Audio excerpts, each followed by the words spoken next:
Meu sa mbulare meu sa mbulasia. Sa may kapatal chingo na bulay balolo laylay. Na bula kasanda uloret kina na balolo na so na bimata sawin na dabanua. Sa may maraw tal chunga kina na kina sa sombi may na buwan ni kawika. Kena na chiwe na koro. Na uto, na kulu. Sa te humera matua. Sa daw wasam tama na kor, sa daw tiga na tabuto. Ayo. Te butal nga kina me nraw binakamay, bikin daw kanasuki, birin daw kanasuki. Nraw ni tabola. Te bumen nraw binakamay. Sa tiga butal nga mera sera binakamay na kau na misi-misi na tapatale. Na kau kuan nanda banua na besi sa tiga bumeras sombi may na buanra. Bikin na chigoy na lamani banua. Kanda retal nga kina ni ngaon talanganggo sa tiga bumera ada tal chigoy ni kina ibiti na dilio. Na kena nonra maru tatal chiu na drag ni banua ibiti na ngaonanggo. Ni kuan da may maru tatiu na ay tuwa tagi kendo kena na keibiti na nonda warung itu na matin tuwa pertania na lomatal nga ni singa no may maru tal chunga amay nanumi tal chunga kin nambul nei kona turango William Tyndale kando na turang kasulen no nambula na kinabakan watagi na ibola karababola na profita karababola na apostol ni Jesu Kristo me bagando ataki ena bosa babalang ini kwa ando avera ka sulen nambula sulen na yaw merau kina weekend ni kwa menda wili kana bosin kalo ena bosa baka pertania kamay bagando ataktal nga en nonda bosa baka biti ni endai wa wili to na itutu na kona turango santo na kana na ka elaw duruma may tumano ko na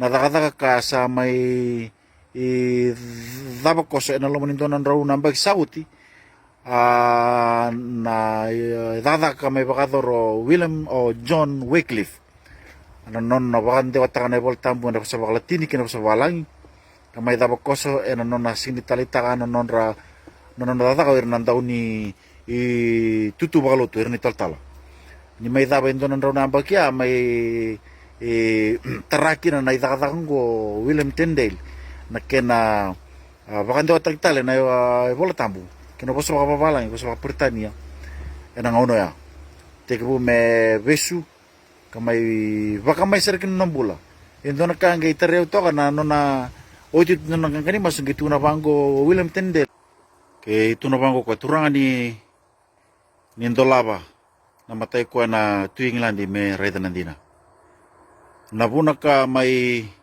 iyado kinabe William Tyndale na be kaongo itu kuna ni rasi ni talita na daw ni tutu bakalutu enang ona bakaroma nang ona ya na kinabakante wataki na ibola tambu enang dua tale na bosa ni dua tale na panua nabuna lebu ka ado kina be kaongo na bidanan raw na bagsauti era may tawda na lewa enang daw ni tutu bakalutu me kuan ninggay bakante wataki na bola tambu na dua tal na bimatang kalibosa dua na kaya binakakina ndo na nakilew ni kaya rabakaturikina na tutungo na lawango balata ni sali mo na bibakabuli sa ato chiko kasi ni salapata na ibakabuli karabakabuli da na apostolo soira na profita ni kalau enang ono ya kasama itaw kin na lewaya me sa kwatale ninggay dua tal na bakabakante meado iyo mesabakante watay nga enda bosa nga kabulay kin na bosa bakalatini iyo andon din na bakasama pinaka iyo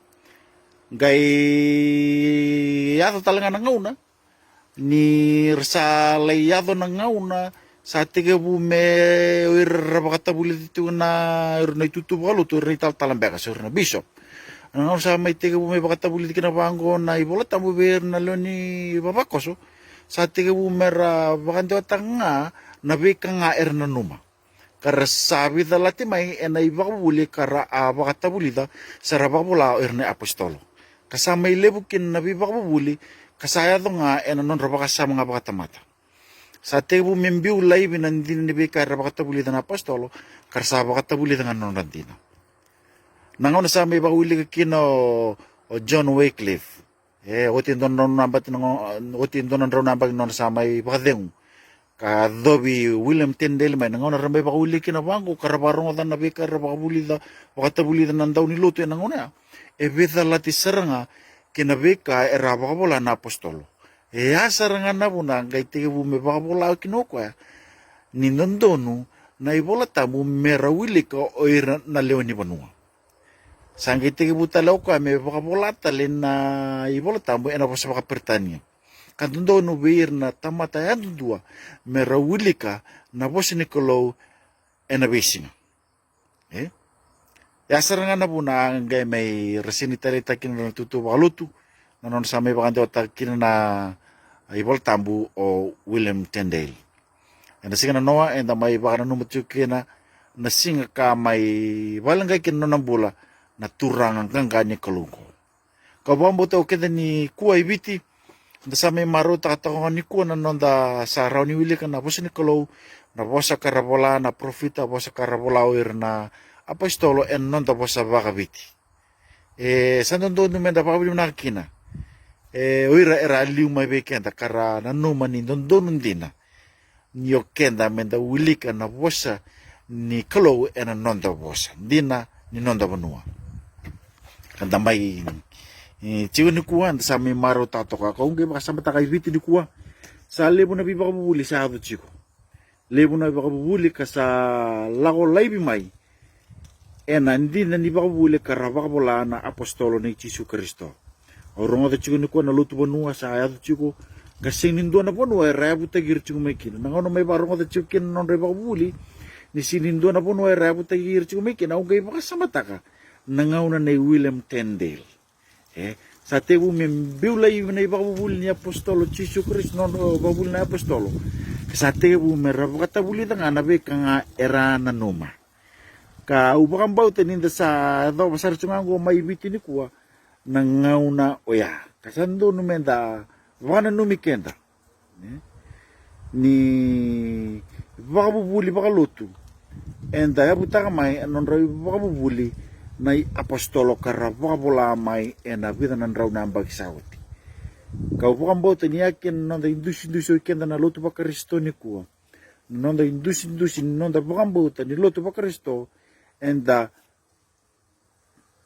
abutagi ken da en non ra ibola karabaka bola may na profita ker na apostolo.